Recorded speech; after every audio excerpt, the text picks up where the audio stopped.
넌 내려오라 그 나무 아래로 인생의 마음 11월 27일 수요일 요한계시록 3장 14절에서 22절. 먼저 본문입니다. 라오디게아 교회의 사자에게 편지하라. 아멘이시요 충성되고 참된 증인이시요 하나님의 창조의 근본이신 이가 이르시되 내가 내 행위를 아노니 내가 차지도 아니하고 뜨겁지도 아니하도다. 내가 차든지 뜨겁든지 하기를 원하노라. 내가 이같이 미지근하여 뜨겁지도 아니하고 차지도 아니하니 내 입에서 너를 토하여 버리리라. 내가 말하기를 나는 부자라 부유하여 부족한 것이 없다 하나 내 공고한 것과 가련한 것과 가난한 것과 눈먼 것과 벌거벗은 것을 알지 못하는도다. 내가 너를 권하노니 내게서 불로 연단한 금을 사서 부유하게 하고 흰 옷을 사서 입어 벌거벗은 수치를 보이지 않게 하고 안약을 사서 눈에 발라 보게 하라. 물은 내가 사랑하는 자를 책망하여 징계하노니 그러므로 내가 열심을 내라 회개하라. 볼지어다 내가 문 밖에 서서 두드리노니 누구든지 내 음성을 듣고 문을 열면 내가 그에게로 들어가 그와 더불어 먹고 그는 나와 더불어 먹으리라. 이기는 그에게는 내가 내 보좌와 함께 앉게 하여 주기를 내가 이기고 아버지의 보좌에 함께 앉은 것 같이 하리라. 귀 있는 자는 성령이 교회들에게 하시는 말씀을 들을지어다. 아멘.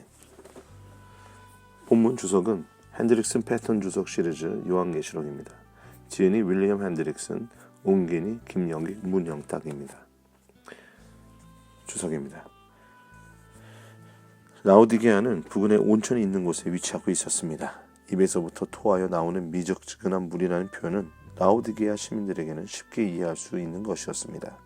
시력이 약한 데 바르는 약을 비롯하여 여러 가지 약품을 제조 생산하는 의학교가 번창하고 있었습니다. 또한 이곳에서는 계곡에 검은 양이 있어 그 털이 염색할 필요가 없을 정도로 까맣고 광택이 나며 부드러워서 이 모죽으로 여러 가지 옷을 만들었습니다. 라오디게아가 특히 유명했던 것은 그 부에 있었습니다. 버가모와 에베소로 가는 삼거리의 대로상에 위치했기 때문에 상업과 경제 중심지로 급속히 발전했습니다. 이곳은 백만장자들의 본거지였습니다. 이곳에는 물론 극장, 경기장, 목욕탕이 설치된 체육관도 있었습니다. 또한 이 도시는 은행가와 재벌들의 도시였습니다. 이 도시가 부했던 증거는 지진으로 무참히 파괴되었을 때 로마에서 보내온 재건 보조금을 거절한 것을 보아도 알 수 있습니다. 라오디게아 시민들은 부유하였고 자기들도 물론 이것을 알고 있었습니다. 또한 그들은 이 사실을 자랑하지 않고는 못 견뎠습니다. 라오디게아 교회 성도들까지도 이들과 똑같이 자만과 교만 그리고 거만한 태도를 지니고 있었습니다. 아마 성도들은 그들이 누리는 부요가 하나님의 특별한 은총의 표시로 생각했던 것 같습니다. 어떻든 그들은 부족함이 없다고 생각하기 시작했습니다. 성도들도 라오디게아 시민 전체가 갖는 이런 특성에 동화되어 있었습니다. 성도들은 그들의 영적 부를 자랑하고 있었습니다. 만일 라오디게아에 사는 사람들이 그들의 생각을 말했다면 그들은 다음과 같이 했을 것입니다. 이들을 대변하는 자랑하고 싶어 못 견뎌하는 자들의 이야기를 신중히 들어보십시오. 나는 영적 부에 있어서 얼마나 부자인가. 그리고 나는 점점 부유해지고 가고 있다. 과거에 얻은 것을 아직도 갖고 있으며 아직 아무것도 부족한 것이 없다. 17절에 있는 내용을 이렇게 표현한 거죠. 이 성도들은 죄의식에 대해 아무런 가책도 받지 않고 있음을 쉽게 알 수 있습니다. 그들은 멀리 떨어져 서서 눈을 감고 또 머리를 숙이고 가슴을 치면서 오 나의 하나님이시여 나를 불쌍히 여기소서 나는 죄인입니다 라고 뉘우치는 것을 한 번도 생각조차 하지 않았습니다. 그러나 그들에게도 기회가 왔습니다. 그래서 그들은 스스로 생각하기를 어떠한 충고도 필요치 않았다고 하였고 연한 권고나 훈계도 미적지근하였던 것입니다. 미지근하다는 말은 그들에게 적합한 말입니다. 라오디게아 사람들은 이 말의 뜻을 정확하게 알고 있었습니다. 미지근함, 미온적인 태도, 무기력, 망설임, 나약함, 언제나 적당히 타협하고 무관심하고 게으른, 즉 여기 라오디게아에 사는 우리는 모두 착한 사람이다 라고 하는 태도입니다. 계시록의 저자는 성도들 중 일부가 위와 같은 태도를 갖고 있다는 것을 잘 알고 있었습니다. 이런 태도를 갖고 있는 성도들에 대해서 교회가 아무런 대책도 세우지 않았습니다. 한 번도 복음과 어떠한 접촉도 하지 않은 사람들, 따라서 찬 사람들, 즉 이방인들에게는 오히려 어떤 대책이 있었습니다. 신실하고 겸손한 성도들은 기꺼이 이들과 함께 일할 수 있었습니다. 그러나 여기 라오디게아에 사는 우리들은 모두 착한 사람들이다 라고 자만하는 자들에게는 어찌해볼 방도가 없습니다. 그리스도께서도 그들과 동조하지 않으셨습니다. 성경 어디서고 예측할 수 없었던 그리스도의 감정이 여기에 나타나 있습니다. 우리는 주님의 이 감정을 그들로 인해 주께서 슬퍼하시는 것으로 읽지는 않습니다. 또한 주께서 그들에게 분노하신 것도 아닙니다. 그렇습니다. 주님께서 이들 기회주의자들에게 실증이 나신 것입니다. 실증 나신 정도가 아니라 아주 진저리를 치셨던 것입니다. 내가 이같이 미지근하여 뜨겁지도 아니하고 차지도 아니하니 내 입에서 너를 토하여 버리리라고 하신 것입니다. 그들의 종교적인 태도 자체가 다분히 기만과 허위투성이며 또 다분히 위선적임을 너무도 잘 아셨기 때문에 주님께서는 자신이 그들과 정반대의 성격자임을 소개하십니다. 아멘이시오. 충성되고 참된 증인이시오. 하나님의 창조의 근본이신 이가 이르시되, 다시 말해서 주께서는 자신을 라오디게아 사람들의 중심에 일어나는 모든 것을 명확히 보고 헤아릴 뿐 아니라 친히 보신 사실 그대로 그의 입술로서 밝히시는 분이심을 나타내 보이고 있습니다. 그뿐만 아니라 주께서는 하나님의 창조 근본이라고 말씀하시는데 이는 그가 모든 피조물의 근원이시기 때문입니다. 주께서는 라오디게아 사람들아, 새로운 피조물이 되어라. 새로운 심령을 가져라. 나에게 돌아오라. 그리하면 너희가 구원을 얻으리라고 말씀하십니다. 비록 주께서는 빛의 역할을 다 못한 이 라오디게아 교회의 실망과 실증을 느꼈지만, 그러나 여기에 주님의 크고 놀라운 사랑과 부드러운 훈계의 은혜가 있음을 봅니다.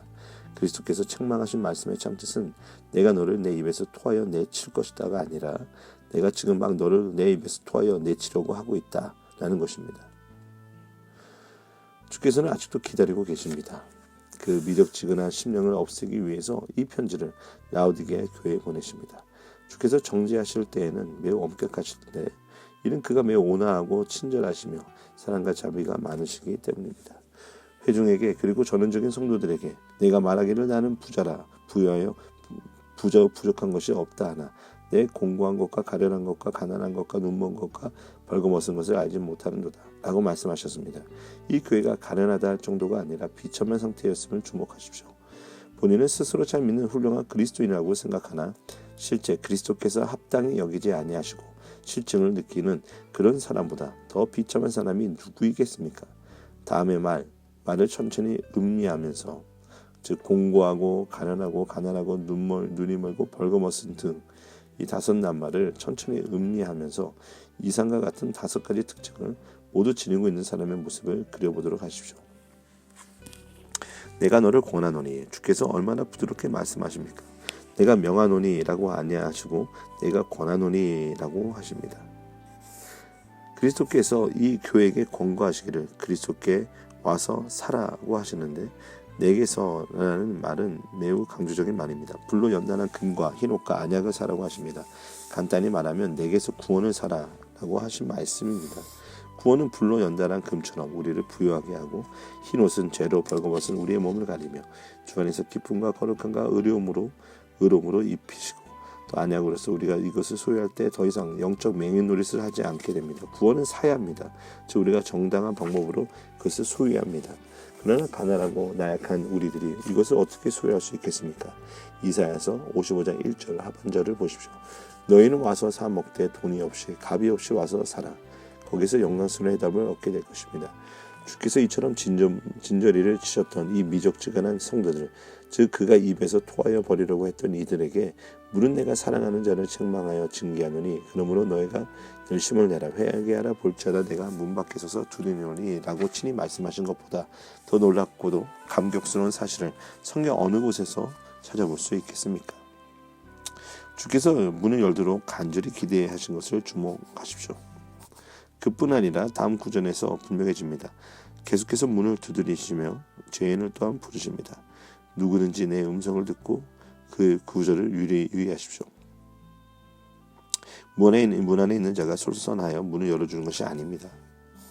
실로 본문은 성경이 가르치는 주권적 은혜와 완전히 일치합니다. 주께서 문 밖에 서서, 아니 오히려 문에 기대어 서서 아무도 그를 청하지 않았는데도 여러 번 반복해서 문을 두드리며 우리를 부르신 이가 또한 주님이십니다. 이 주님의 음성은 복음 안에서 구원에 이르는 하나님의 능력으로서 성령에 의해서 우리 심령에 작용합니다. 이러한 방법으로 이 구절이 하나님의 신성하고 지고한 은혜와 인간의 책임의 한계를 충분히 정의하고 있습니다. 누구든지 내 음성을 듣고 문을 열면 내가 그에게로 들어가 그와 더불어 먹고 그는 나와 더불어 먹으리라. 여기에서 누구든지라는 구절에 주목하십시오. 주께서 친히 각자 개개인에게 말씀하십니다. 구원은 절대 개인적인 문제입니다. 내 음성을 듣고 문을 열면, 주님의 음성을 듣고 마음의 문이 열려지게 될 때 성령의 힘에 의하여 중생한 개인이 그 심령의 문을 열고 그리스도를 영접하는 중생의 원리가 실현됩니다. 여기에 문을 연다라고 하면 보통 회개라고 불립니다. 중생과 회개를 혼동해서는 안 됩니다. 누구든지 문을 열면이라는 표현은 회개를 말하는 것이며 문맥이 분명하게 보여주는 것처럼 예수께 회개하고 그를 믿는 것입니다.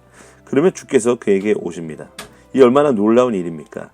이처럼 가난하고 초라한 한낱 개인과 함께 식사하시려고 주께서 그의 영광된 보좌를 떠나서 내려오시는 것입니다. 그리스도와 그를 믿는 성도가 함께 식사를 한다는 것은 특별한 우정과 언약의 관계를 의미합니다. 다시 말하면 성도는 그의 구주시요 주인이신 분과 더불어 복된 교제를 갖습니다. 이 교제는 금세에서 시작하며 이기는 자가 그리스도와 함께 그의 보좌에 앉으며 동시에 승리자이신 그리스도께서 그의 아버지와 함께 보좌에 앉을 때인 내세에 완전하게 됩니다. 이기는 자가 점차로 다스리게 될 뿐 아니라 그리스도와 지극히 친밀한 교제를 가지며 영원토록 다스리게 될 것입니다. 귀 있는 자는 성령이 교회들에게 하시는 말씀을 들을지어다. 7가지 유형의 교회들의 상태가 그 당시 실제로 존재했습니다. 이런 모양의 교회들이 오늘날에도 존재합니다. 이런 교회들은 어느 시대를 막론하고 존재해 왔으며 이 7교회는 전 세대를 통해서 존재한 교회 전체를 나타냅니다. 이제 이들 교회가 그들이 맡은 바 사명에 충성했는가 하는 문제가 명백하게 제기됩니다. 교회는 이 세상의 어두운 가운데서 주님의 이름을 굳게 붙잡고 있는가? 다시 말하면 교회가 빛을 발하는 촛대의 역할을 감당해냈는가입니다. 사대와 라오디게아에서는 세상이 승리한 것처럼 보였습니다. 우리는 이곳에서 아직 완전히 꺼진 것은 아니지만 거의 꺼져가는 극히 작은 불빛을 봅니다. 에베소에서는 아직 빛을 발하고 있지만 그 불꽃은 점점 잦아들고 있습니다. 세상으로부터 매우 실리적인 유혹을 받고 있는 버가모와 두아티라는 빛을 발하고는 있지만 충분할 정도로 밝은 것은 아니었습니다. 참된 교회의 성격을 보여준 서모나와 빌라델비아는 빛을 발함으로써 그리스도께 충성됨을 나타내었고 세상에 선한 영향력을 끼치고 있었습니다. 이 교회가 빛을 발한 교회가 아니겠습니까? 세상 가운데서 이 교회가 주께 충성한 것이 아니겠습니까? 이 점이 전체 편지에서 다룬 근본 문제입니다. 그들의 주께서 세상 가운데 계심이 사실이 아니겠습니까? 세속화되고 그리스도를 부인하게 하는 유혹은 3가지 경향에서 생겨났습니다. 첫째는 적그리스도의 박해, 검, 사나운 짐승, 화형, 투옥과 로마 법정에 그리스도인들을 항상 고발하는 유대인들에게서였습니다. 둘째는 첫째 유혹과 매우 밀접한 관계가 있는데 로마의 종교, 즉 황제 숭배로부터 온 것이었습니다. 첫째 유혹의 근원과 둘째 유혹의 근원은 서로 분리될 수 없는 것이지만 구별은 되어야 합니다. 셋째는 육적인 유혹인데 사회적 지위의 안정과 세상의 향락을 즐기고자 하는 이교도의 음란한 잔치에 참여하도록 끊임없이 초청하는 그것입니다. 앞서 살펴본 바와 같이 이런 형태의 유혹은 둘째 종교적인 형태의 유혹과 매우 밀접한 관계가 있습니다. 교회는 세상 속에 있습니다. 그때에도 사실 그랬습니다. 오늘날에도 역시 그러합니다.